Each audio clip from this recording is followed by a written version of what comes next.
গণতন্ত্রের অর্থ পশ্চিমের জন্য একরকম, আপনার জন্য আরেক রকম। অধিকারের অর্থ ওদের জন্য একরকম, আপনার জন্য আরেক রকম। এবং এটা নতুন কিছু না। লিবারেলিজমের জনক বলা হয় জন স্টুয়ার্ট মিলকে, অন্যতম জনক। তার একটা বিখ্যাত উক্তি আছে, সে বলতেছে, despotism is a legitimate mode of government in dealing with barbarians. বর্বরদের জন্য স্বৈরশাসন একটা বৈধ শাসন ব্যবস্থা। বর্বর কারা? যারা পশ্চিমা না, এরা বর্বর। অর্থাৎ পশ্চিমের জন্য স্বৈরশাসন ভালো না, কিন্তু আপনার জন্য স্বৈরশাসন ভালো। এটা কোন বইয়ের কথা? জন স্টুয়ার্ট মিলের সবচেয়ে বিখ্যাত বই অন লিবার্টি, স্বাধীনতা নিয়ে লেখা বই।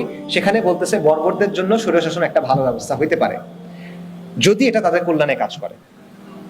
তো এটা আগেও তাদের চিন্তা ছিল, এটা এখনো তাদের চিন্তা, এবং এটা এখনো বাস্তবতা। এখন হয়তো একটু অন্যভাবে তারা এক্সপ্রেস করে।